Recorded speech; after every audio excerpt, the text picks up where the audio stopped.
विष्णु, महेश या अजर अमर हैं। उनकी कभी जन्म या मृत्यु नहीं होती।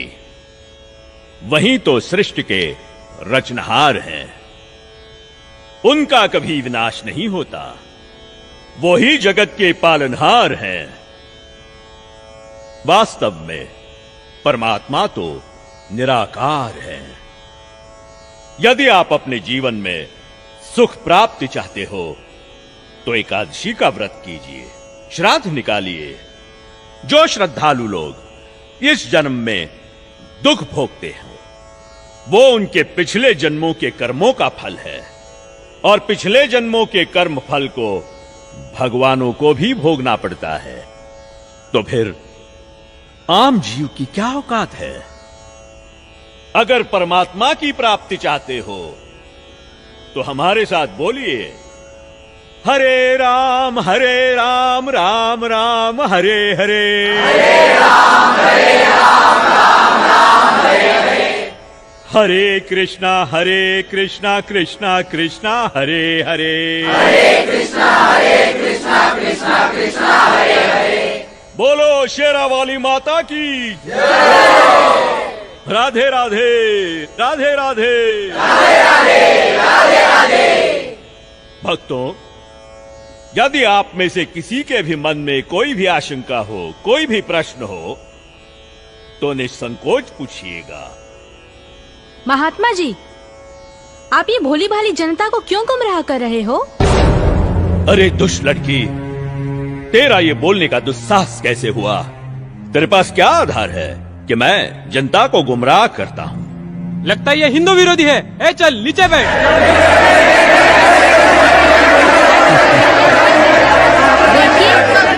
देखिए, हमारी इसी सोच की वजह से इन धर्मगुरुओं ने हमें गलत दिशा प्रदान की है। मैं भी हिंदू धर्म की हूँ और मैं अपने धर्म को श्रेष्ठ मानती हूँ। दरअसल पाखंड केवल हिंदू धर्म में ही नहीं बल्कि मुस्लिम धर्म तथा अन्य धर्मों पर भी चरम सीमा पर है। लेकिन ये हिंदू धर्म की आड़ में नकली संत अपना मनमाना आचरण करके शास्त्रों के विरुद्ध ज्ञान दे रहे हैं, और यही कारण है कि भक्ति करने वाले भक्त को वो लाभ नहीं मिले जो मीराबाई को मिला है, ध्रुव प्रहलाद को मिला है, नानक जी को मिला है। मैं किसी का विरोध नहीं कर रही। मैंने खुद अपने शास्त्रों को पढ़ा है और मेरे मन में भी कुछ प्रश्न हैं। लेकिन दुर्भाग्यवश हमारे समाज में अपने धर्म को, अपने शास्त्रों को, अपने परमात्मा को जानने की कोशिश करता है तो उसे आप जैसे भोले श्रद्धालु धर्म विरोधी समझने लगते हैं। पर आज मैं जो आप सभी को सच्चाई बताने जा रही हूँ, जो शायद आपने पहले कभी नहीं सुनी होगी।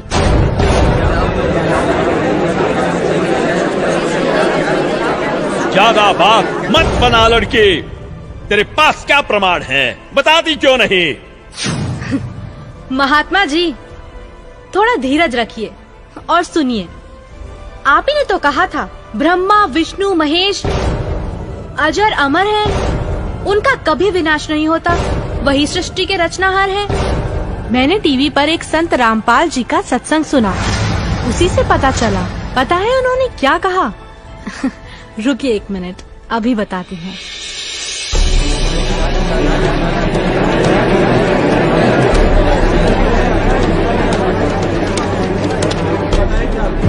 श्रीमद् देवी भागवत पुराण, जिसके तीसरा स्कंद अध्याय 5 पृष्ठ 123 पर लिखा है कि मैं विष्णु, ब्रह्मा तथा शंकर तुम्हारी कृपा से विद्यमान हैं। हमारा तो आविर्भाव, जन्म तथा तिरोभाव मृत्यु होती है। हम नित्य अविनाशी नहीं हैं। श्रीमद् भागवत महापुराण तीसरा स्कंद अध्याय 4 पृष्ठ 10 श्लोक 42 पर लिखा है, हे मात ब्रह्मा, मैं तथा शिव तुम्हारे ही प्रभाव से जन्मवान हैं, नित्य नहीं है, अर्थात हम अविनाशी नहीं हैं।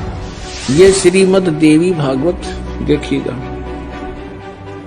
सचित्र मोटा टाइप हिंदी, गीता प्रेस गोरखपुर से प्रकाशित है और परमात्मा चाहने वाले हिंदुओं के घरों पर लगभग रखी पाओगी।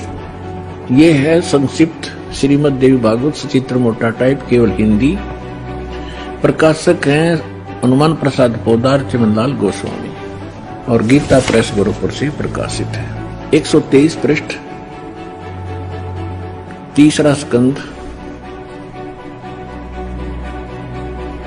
संक्षिप्त देवी भागवत। तुम शुद्ध स्वरूपा हो, ये सारा संसार तुम ही से उद्भासित हो रहा है। मैं ब्रह्मा और शंकर हम सभी तुम्हारी कृपा से विद्यमान हैं। हमारा आविर्भाव माने जन्म, तिरोभाव माने मृत्यु हुआ करता है। हमारा तो जन्म मृत्यु होता है, केवल तुम ही नित्य हो, जगत जननी हो, प्रकृति और सनातनी देवी हो। अब ये क्या सिद्ध हो गया? इस थोड़ी सी पंक्तियों में ब्रह्मा विष्णु महेश की जन्म मृत्यु होती है। तो बताओ महाराज जी, अब आपके पास क्या जवाब है? आप ही ने तो कहा परमात्मा निराकार है। हाँ, तो गलत क्या कहा? परमात्मा तो निराकार ही है और यही हमारे वेद शास्त्र कहते हैं। महात्मा जी, आप बिल्कुल झूठ बोल रहे हैं। शास्त्रों में कहीं नहीं लिखा कि परमात्मा निराकार है। शास्त्रों में क्या लिखा है ये मैं आपको बताती हूँ, जो कि मुझे संत जी के प्रवचनों द्वारा पता चला। अब ऋग्वेद मंडल नंबर 9 सूक्त 82 में कति कंसेप्ट क्लियर हो जाएगा। ऋग्वेद मंडल नंबर 9 सूक्त 82 और मंत्र नंबर 1 में क्या कहा है? वह है जो सर्वोत्पादक प्रभु यानी सबकी उत्पत्ति करने वाला, 6 दिन में सृष्टि रच के 7वां दिन तख्त पर बैठने वाला, प्रकाश रूप सद्गुणों की वृष्टि करने वाला, पापों का हरण करने वाला, वह राजेव। ये संस्कृत है, इसका अर्थ है राजा के समान। राजा के 269 पृष्ठ पे है राजा के, और इधर देखो 270 पृष्ठ पे, 270 पृष्ठ पे राजा के समान दर्शनीय है। देखने में राजा के समान है, तख्त पर विराजमान है, सिर पर मुकुट है उसके, और वह पृथ्वी आदि लोक लोकांतरों के चारों ओर शब्दमान हो रहा है। वह वर्णीय पुरुष को, अच्छी आत्मा को, जो दृढ़ भक्त है उसको पवित्र करता हुआ प्राप्त होता है। कैसे? जिस प्रकार विद्युत स्नेह वाले स्थानों को आधार बनाकर प्राप्त होता है। आगे किस लिए आता है? उद्देश्य क्या होता है जाने का? हे परमात्मन, उपदेश करने की इच्छा से, तत्व ज्ञान यथार्थ ज्ञान बताने की इच्छा से आप महापुरुषों को प्राप्त होते हो, नीचे आकर के गति करके आते हो, और आप अत्यंत गतिशील पदार्थ के समान हमारे आध्यात्मिक यज्ञ को यानी हमारे धार्मिक अनुष्ठानों को प्राप्त होते हैं। आप कबीर देव हैं, आप अल्लाहु अकबर हैं, शुद्ध स्वरूप हैं, आप पाक हैं, पवित्र हैं। हमारे पापों को दूर करके हे अमर परमात्मा शोभ आप हमको सुख दे। हो गया सिद्ध। शास्त्रों में लिखा है, यजुर्वेद अध्याय 5 मंत्र 1, 6, 8, यजुर्वेद अध्याय 1 मंत्र 15, यजुर्वेद अध्याय 7 मंत्र 39, ऋग्वेद मंडल 1 सूक्त 31 मंत्र 17, ऋग्वेद मंडल 9 सूक्त 86 मंत्र 26, 27, ऋग्वेद मंडल 9 सूक्त 82 मंत्र 1 से 3। इसमें ये लिखा है कि परमात्मा साकार है, और यही पवित्र कुरान शरीफ और पवित्र बाइबल सिद्ध करते हैं। यह है पवित्र बाइबल, संपूर्ण जीवन अध्ययन बाइबल। प्रबंधक संपादक डेविड स्टुअर्ट, अंग्रेजी प्रधान संपादक Donald C Stamps, MA MDV, संयुक्त संपादक ये सारे इनका ये यहाँ से छपाई दे। जेनेसिस माने सृष्टि, जेनेसिस 1, ये 4 पृष्ठ पे उत्पत्ति यहाँ से आरंभ होती है। प्रथम आदि में परमेश्वर ने आकाश और पृथ्वी की सृष्टि की, ये पहला दिन था। इस प्रकार ये पहला दिन हो गया। फिर दूसरा दिन हो गया, प्रकाश पर पुरुष बना दिया परमात्मा ने। फिर ये तीसरा सांझ भोर होया, फिर तीसरा दिन हो गया। जो कुछ भी इसमें फलदार वृक्ष जिनके बीज एक एक जाति के अनुसार बनाए, इस प्रकार अब ये तीसरा दिन हो गया। दिन और रात पर प्रभुता करें और उज्ज्वला दियारा करें। इस प्रकार सांझ हुई, फिर भोर हुआ, ये चौथा दिन हो गया। फिर यहाँ देखें प्रश्न नंबर 5 पे, वो 4 पे पढ़ा आपने, अब 5 पे क्या है, सांझ हुई, भोर हुई, फिर ये 5वां दिन हो गया। छठे दिन पे आना हमने, असली बात ये है। फिर परमेश्वर ने कहा मनुष्य को हम अपने स्वरूप के अनुसार अपनी समानता में बनाएं, और वे समुद्र की मछलियों और आकाश के पक्षियों और घरेलू पशुओं और सारी पृथ्वी पर और सब रेंगने वाले जंतुओं पर जो पृथ्वी पर रेंगते हैं अधिकार रखें, यानी उनसे समझदार हों। तब परमेश्वर ने मनुष्य को अपने स्वरूप के अनुसार उत्पन्न किया। अपने ही स्वरूप के अनुसार परमेश्वर ने उसको उत्पन्न किया और नर और नारी करके उसने मनुष्यों की सृष्टि की। तो परमात्मा किसा होया, मनुष्य जैसा, नर जैसा। अंडरस्टूड हो गया।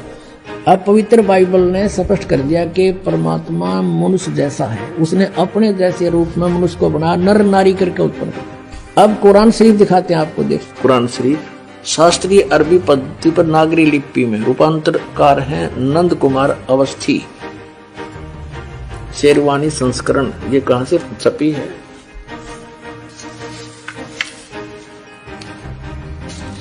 ये वही लिखा कि वो इस्लामी किताब, इसमें कोई संदेह की गुंजाइश नहीं है।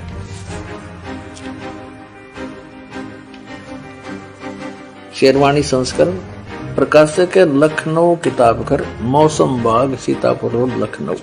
हम यहाँ पढ़ेंगे, हिंदी पढ़ेंगे। सूरत फुरकानी 25 607 पृष्ठ पर यहाँ देखिए 59 नंबर आयत में, सूरत फुरकानी 25 में, जिसने आसमान और जमीन और जो कुछ उनके बीच में है सबको 6 दिन में पैदा किया और फिर तख्त पर जा विराजा।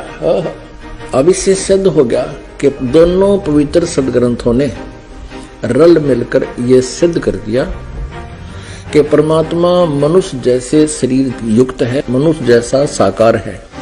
महात्मा जी, आपने ये भी झूठ कहा है कि श्राद्ध निकालने, व्रत करने से सुख और मुक्ति मिलती है, जबकि संत जी के प्रवचनों से सुना है कि गीता अध्याय 9 के श्लोक 25 में कहा है, पितरों को पूजने वाले पितरों को प्राप्त होते हैं, भूतों को पूजने वाले, पिंड दान करने वाले भूतों को प्राप्त होते हैं, अर्थात भूत बन जाते हैं। गीता अध्याय 6 श्लोक 16 में लिखा है कि हे अर्जुन, ये योग ना तो अधिक खाने वाले का, ना बिल्कुल ना खाने वाले का, ना अधिक जागने वाले का, ना अधिक शयन करने वाले का, और ना ही एक स्थान पर बैठकर साधना करने वाले का सिद्ध होता है।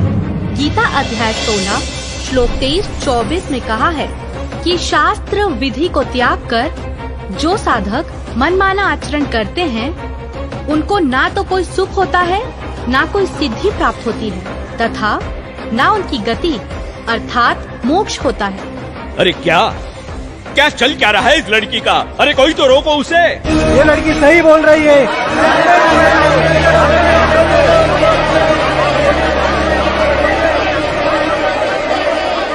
और हद तो तब हो गई बाबा जी, जब आपने कहा परमात्मा पाप नहीं काटते, कर्म का भोग तो भोगना ही पड़ता है, चाहे कितनी ही भक्ति कर लो।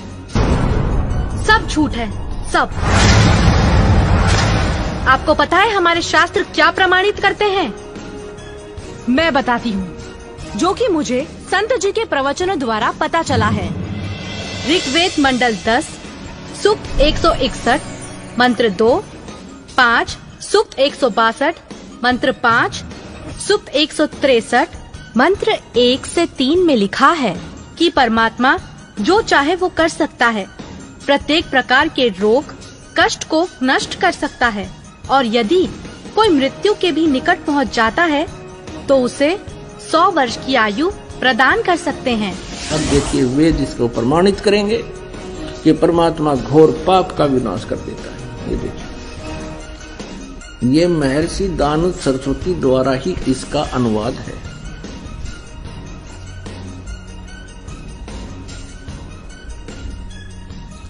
प्रकाशक है सार्वदेशिक आर्य प्रतिनिधि सभा 2/5 महर्षि दानव भवन रामलीला मैदान नई दिल्ली से।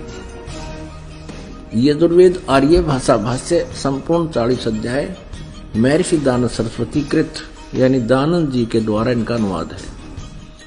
मुद्रक Prince offset printers 1510 Pataudi house Daryaganj नई दिल्ली से। अब देखिएगा यजुर्वेद के 8वें अध्याय का 13वां मंत्र स्पष्ट करेगा। ये 8वां अध्याय और 241 पृष्ठ पे 8वें अध्याय का 13वां श्लोक। इसमें क्या लिखा है कि देव कर्तस्य एनस्य अवदनमसि, मनुष्य कर्तस्य एनस्य अवदनमसि, पितृ कर्तस्य एनस्य अवदनमसि, आत्म कर्तस्य एनस्य अवदनमसि। एनस्य एनस्य घोर एनस्य एनस्य माने अपराध के अपराध यानी घोर पाप के भी। अब आपको इसका यहां दिखाते हैं 242 पृष्ठ पर इन्हीं का अनुवाद किया हुआ। ये 242 पृष्ठ पे।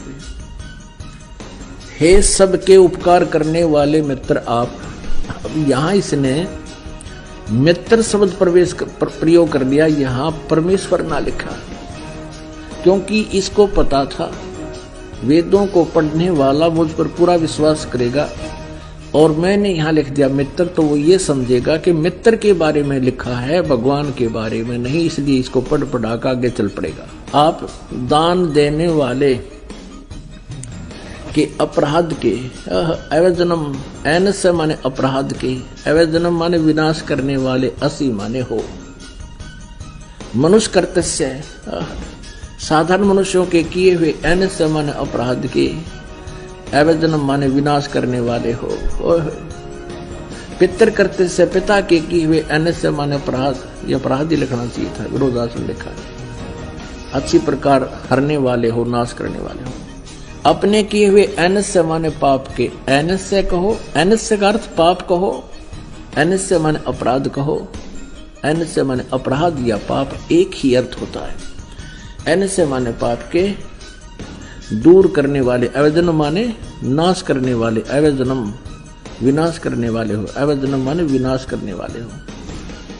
एनस्य एनस्य अधर्म के अधर्म यानी घोर पाप के भी, अवजनम माने नाश करने वाले हो। अब जानता हुआ मैं जो कुछ भी अधर्म आचरण किया करता हूं या करूं, अनजान में जो कुछ भी किया करता हूं वह करूं, उस सब एनस्य माने अपराध के, पाप के, दुष्ट आचरण के नहीं, पाप के आप अवजनम माने नाश करने वाले हो। और महात्मा जी, आपको तो ये भी नहीं पता पूर्ण परमात्मा कौन है। अच्छा लड़की, तो तुम ही बताओ कौन है पूर्ण परमात्मा? पूर्ण परमात्मा वो है जिसने सृष्टि की रचना की है। उस परमेश्वर का नाम है कबीर। मैं आपको प्रमाणित करती हूँ, जो कि मुझे संत जी के प्रवचनों द्वारा पता चला है। प्रमाण 1, पवित्र यजुर्वेद अध्याय 29 मंत्र 25। जिस समय भक्त समाज को शास्त्र विधि त्याग कर मनमाना आचरण कराया जा रहा होता है, उस समय कबीर देव तत्व ज्ञान को प्रकट करता है। प्रमाण 2, पवित्र सामवेद संख्या 359 अध्याय नंबर 4 के खंड नंबर 25 का श्लोक नंबर 8, जो कबीर देव तत्व ज्ञान लेकर संसार में आता है, वह सर्वशक्तिमान है तथा काल के कर्म रूपी किले को तोड़ने वाला है, सर्व सुखदाता है तथा सर्व के पूजा करने योग्य है। ऋग्वेद मंडल 9 सूक्त 86 मंत्र 17। ऋग्वेद मंडल 9 सूक्त 86 मंत्र 18। ऋग्वेद मंडल 9 सूक्त 86 मंत्र 19। ऋग्वेद मंडल 9 सूक्त 86 मंत्र 20। अथर्ववेद कांड नंबर 4 अनुवाक नंबर 1 मंत्र नंबर 7। मुस्लिम धर्म के पवित्र शास्त्र कुरान शरीफ सूरत फुरकानी 25 आयत 52 से 59 में लिखा है कि कबीर परमात्मा ने 6 दिन में सृष्टि की रचना की तथा 7वें दिन तख्त पर जा विराजा। जिससे परमात्मा साकार सिद्ध होता है। राग तिलंग महला 1, पंजाबी गुरु ग्रंथ साहिब, पृष्ठ नंबर 721। बाइबल में भी लिखा है, सृष्टि की रचना परमात्मा ने की, जिनका नाम है कबीर।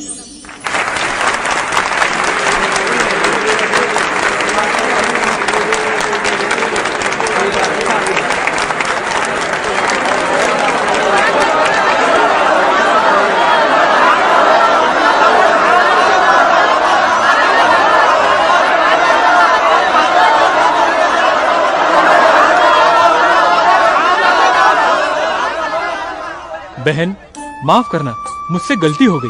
असल में हिंदू विरोधी तो ये नकली संत है जो हमें शास्त्रों के विरुद्ध भक्ति बता रहा है। आपने तो हमारी आंखें खोल दी। बहुत बहुत धन्यवाद आपका। धन्यवाद तो संत रामपाल जी महाराज का कीजिए, जिन्होंने इस अनमोल ज्ञान को भक्त समाज को समझाया है। उन्हीं के ही तो टीवी चैनल पर सत्संगों को सुनकर मैंने इस अनमोल ज्ञान को प्राप्त किया है। हर रोज टीवी पर सैकड़ों बाबा आते हैं, लेकिन सही भक्ति